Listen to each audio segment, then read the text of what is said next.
Hello, I'm Gabor Hanak, Chair of the Climate Risk Task Force of the International Actuarial Association, the IAA. Welcome to the IAA podcast on COP28. Joining me today are Rade Musulin and Simon Curtis, who represented the IAA at COP28 and are here to share their experiences. Rade is a principal with Finity Consulting in Sydney, Australia, leading a climate and Paris practice. He previously served as CEO of FB Alliance Insurance and COO Analytics for Aon Benfield Asia Pacific. He's a member of the IAA's Climate Risk Task Force, served as authors of a number of IAA climate-related publications, and chairs its Resource and Environment Virtual Forum. Rade was named the 2023 Actuary of the Year by the Australian Actuaries Institute for his work in climate and sustainability. Simon recently retired from Munich Re, where he was the Global Chief Actuary for Munich Re's life and health business.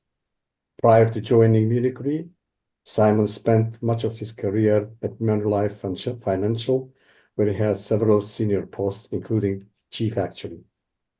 Simon is a past president of the Canadian Institute of Actuaries and a member of the Actuarial Standards Board in Canada. He's a member of the IAA's Actuarial Standards Committee and is chair of the task force developing International Standard of Actuarial Practice 8, shortly ISAP 8, which will be the IAA model standard in support of the second standard issued by the International Sustainability Standard Board, i.e. the ISSB IFRS S2 on climate-related disclosures. Simon is also an incoming member of the IAA Executive Committee. Welcome to both of you. So let's start the questions. Recently, we've been hearing news about the many achievements and some of the failures of COP28 in the news. But what is COP and why is it important for actuaries? Simon? Well, thanks for having me on this podcast.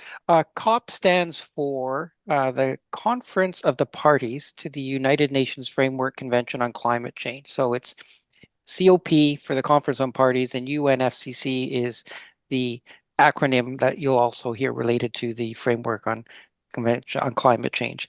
This year was actually the 28th annual meeting of COP, and it was held in Dubai, United Arab Emirates, in the first 2 weeks of December. Previous notable COPs are the ones that were held in Kyoto for the Kyoto Protocol and the Paris Agreements.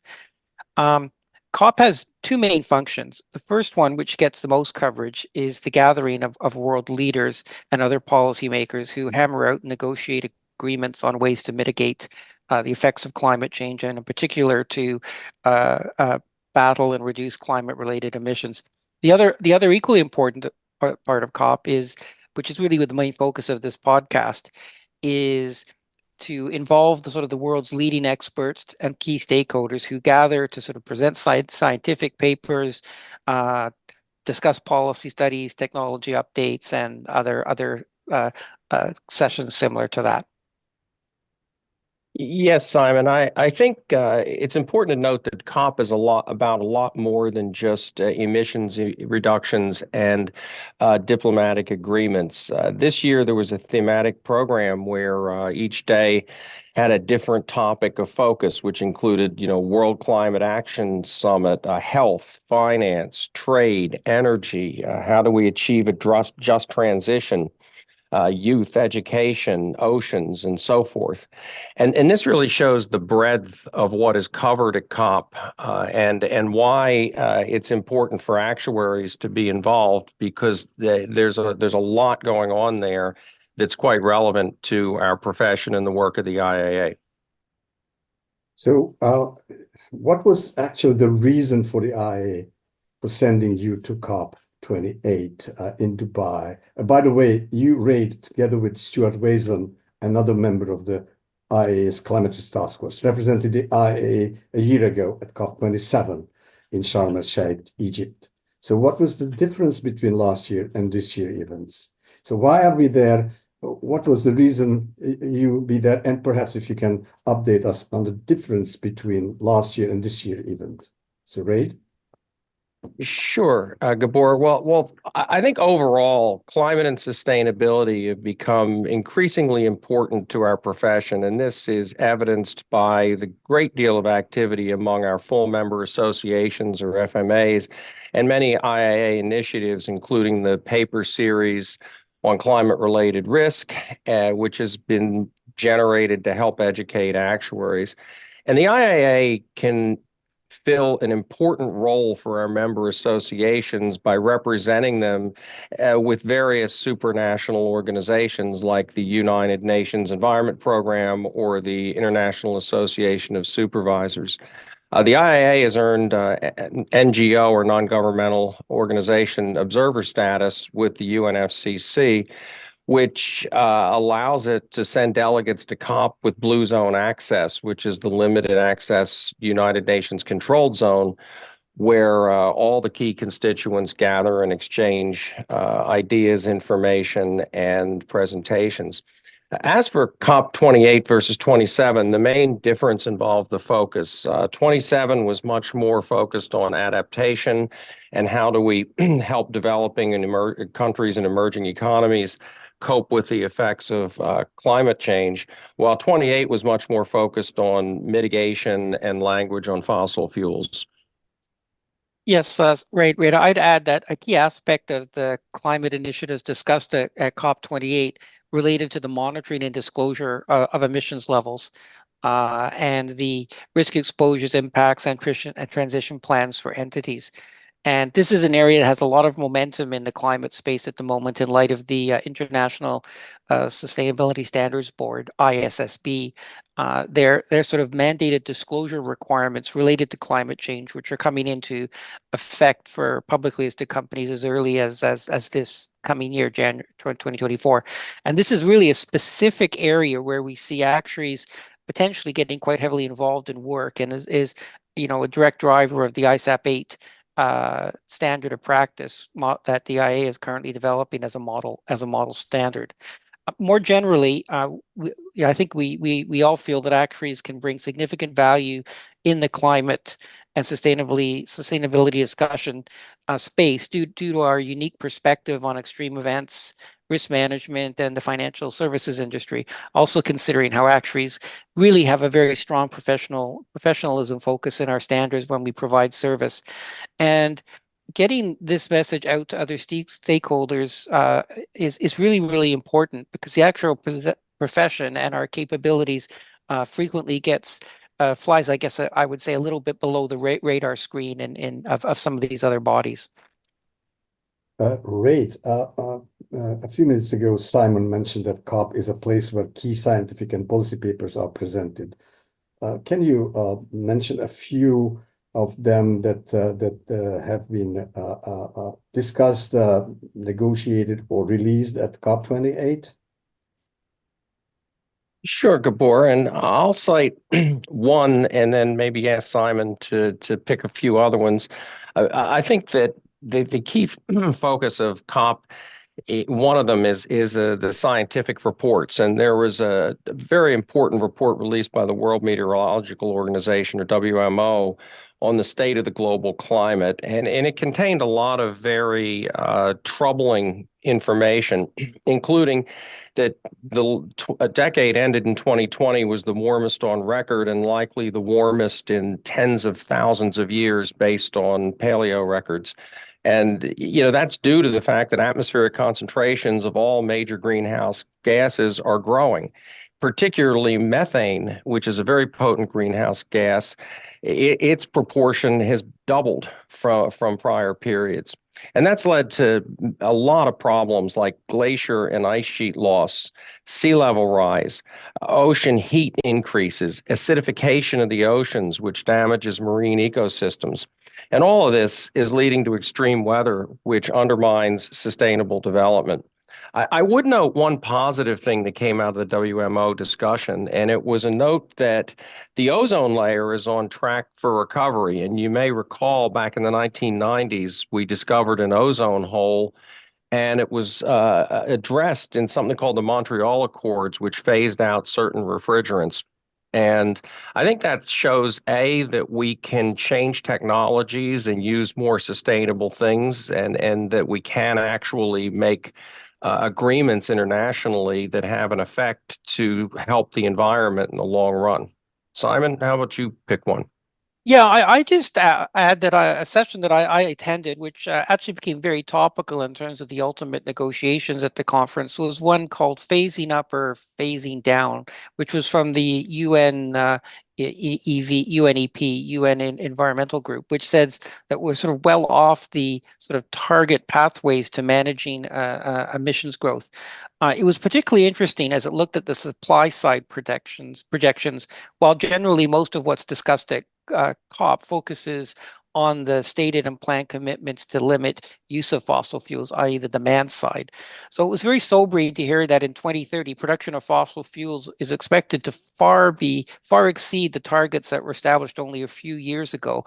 And in fact, they're actually still on an upward trend right out to the end of the window period looked at, which is 2050. So this really showed that the actions that we're seeing at the moment, certainly on the production side, are not consistent with the pledges at forums like COP. So, for example, fossil fuel production plans at the sectoral level are far beyond what is compatible with the net zero pledges or achieving the limit of the average temperature increase compared to the pre-industrial level of one by 1.5 degrees. And in fact, in aggregate, the 2030 production projection is likely to be double what was established to be compatible with the 1.5 degree, and 69% above was actually a 2 degree outcome in terms of a global temperature increase. But that's kind of disappointing, what you just reported. We will come back to these issues in a few minutes, but let's focus, Simon, on the International Sustainability Standard Board. It seems that all major players have a support for the work of the ISSB, and the IA is not an exemption. And we have been focusing on activities related to the ISSB's work, and in particular the IFRS S2 standard. What did you learn about the ISSB's activities at COP28, Simon? Yeah, sure, Rade. The ISSB has two standards, S1 and S2, which have been released. And these are related to sustainability reporting generally, that's standard S1, and then climate change reporting specifically, which is the standard S2. And these have actually gained tremendous momentum in terms of being accepted standards. They've been endorsed by the G20's Financial Stability Board and also by IOSCO, which is the International Organization of Securities Commissions. In other words, the international securities regulators. And as such, they appear to have been accepted as almost foundational standards around which sustainability reporting will coalesce and focus over the coming years. So while the next couple of years are likely to focus on the implementation of these standards and also around things like how you audit them and validate them and such, stakeholder discussions, in fact, are already taking place on what will be the next set of standards in the sustainability space. And these are actually widely expected to be nature related. In other words, nature biodiversity topics. Yeah, Gabor, what Simon notes here is important for actuaries, because we're now moving from like building the framework for standards to implementing them. An important part of that will be developing metrics and measures, which is something kind of core to the actuarial profession, and also helping to explain the huge uncertainty related to climate change and how firms are meeting their commitments.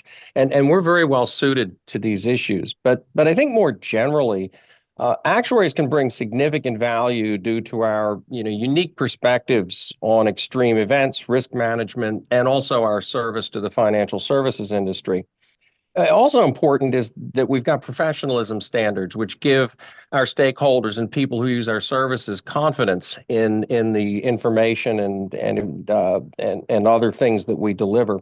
And getting this message out to stakeholders is really important, as the actuarial profession, frequently is not top of mind for many of the scientists and other people who go to places like COP.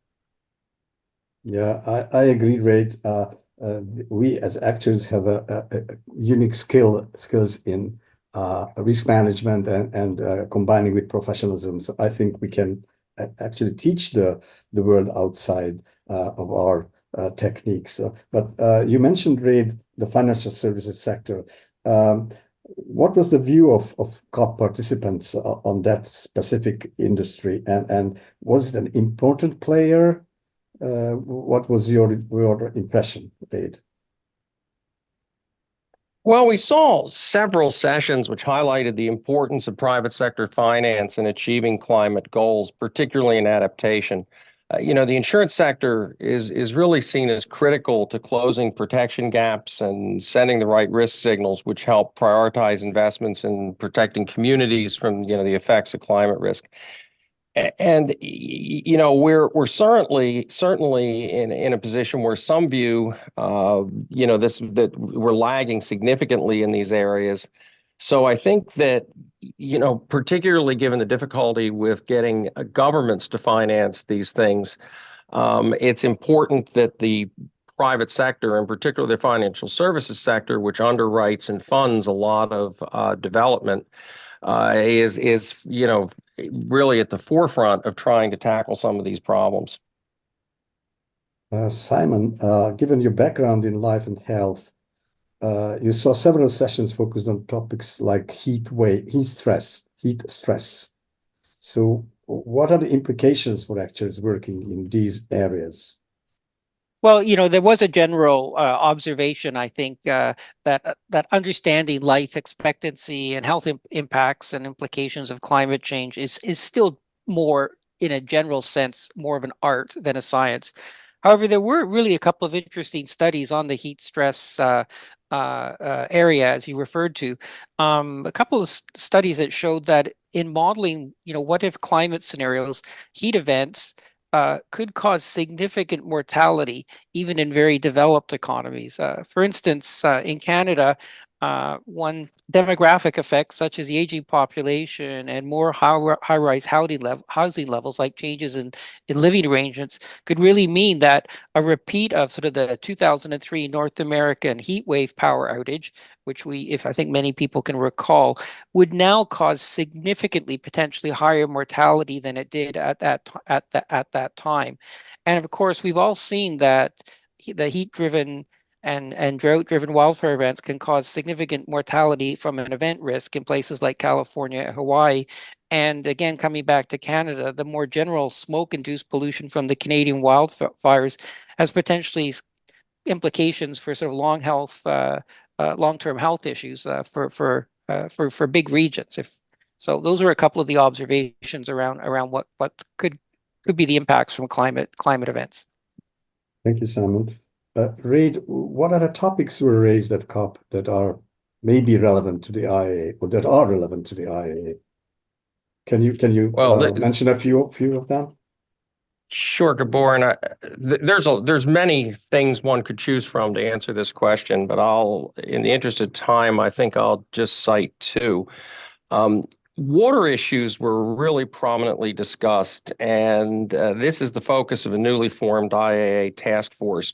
There was a pavilion dedicated to water issues, and we were really able to make a lot of valuable contacts with experts in water conservation, agriculture, urban planning, and so forth. And water is really at the root of not only sustainable development, but also, so many of the climate effects involve water, either too much of it in terms of flooding or too little of it in terms of drought. So that's certainly one area. The other one, I think, is the United Nations Sustainable Development Goals, which again were a theme throughout many of the sessions we went to. The SDGs are the focus of a different IAA task force. And they're central to the UN's focus on how we can develop the world in a sustainable manner. There's 17 of these goals that cover things like poverty, hunger, health, education, inequality, peace, and so forth. And really, the message of the experts was that all the SDGs are being adversely impacted by climate change.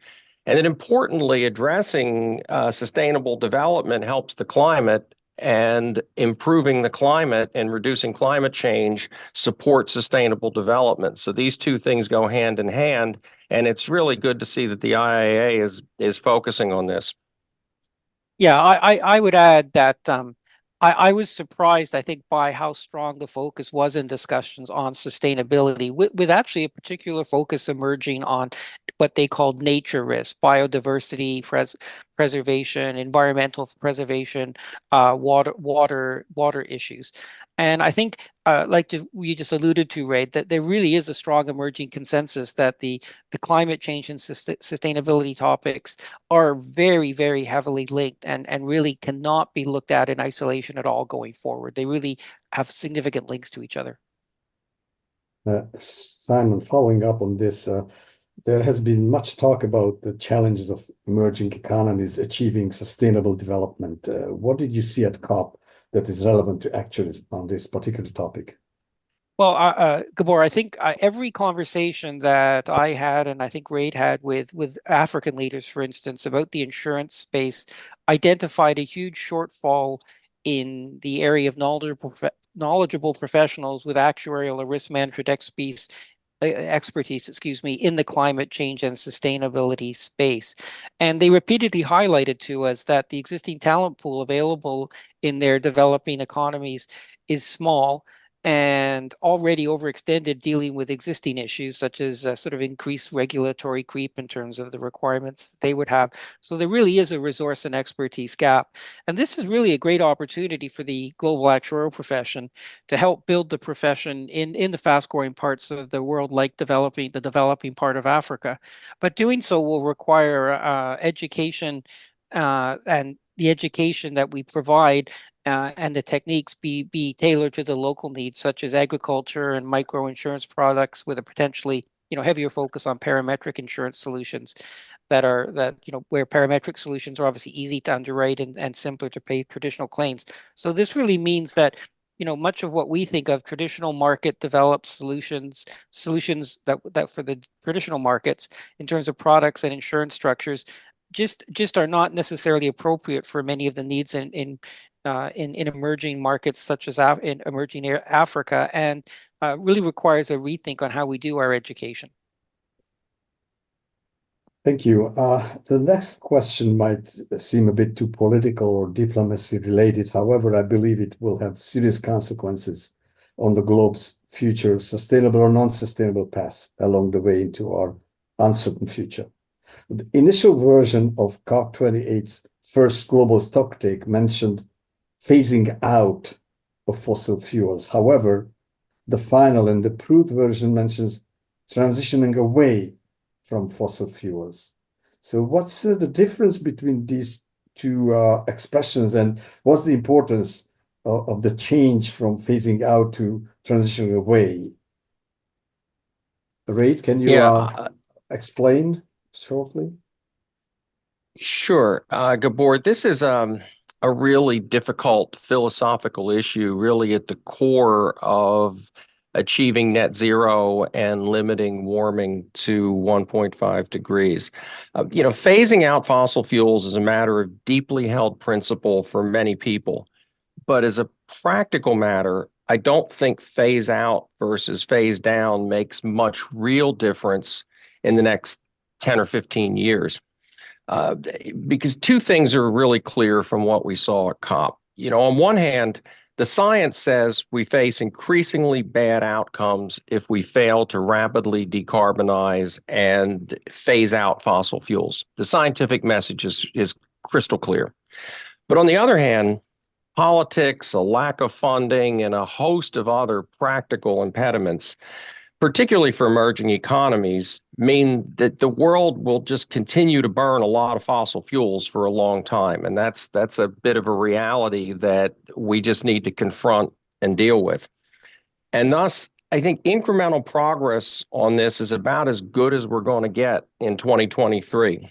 So we should take what we can now, including strong action on coal, focus on methane reduction, funding for adaptation, and a focus on new technologies and the other positive things that came out of COP.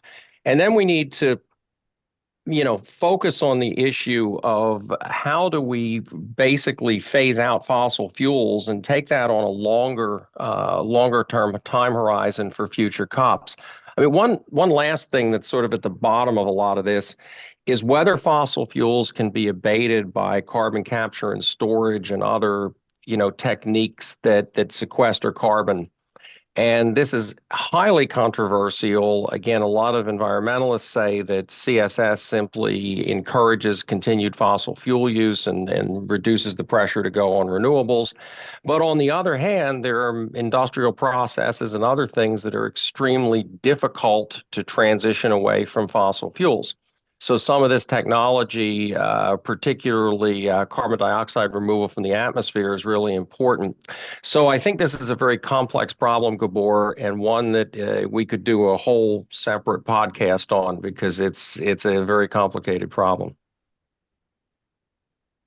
Yeah, thank you. So as we are getting to the end of this podcast, I would like to ask each of you to summarize, let's say, the most important things you as the IA delegation accomplished at COP28. So a summary of what you actually achieved. Rade and then Simon. Yeah, Gabor, I think that fundamentally, we built personal relationships with key stakeholders, and we continued the work that we did at COP27, where we had significant interactions, for example, with members of the ISSB.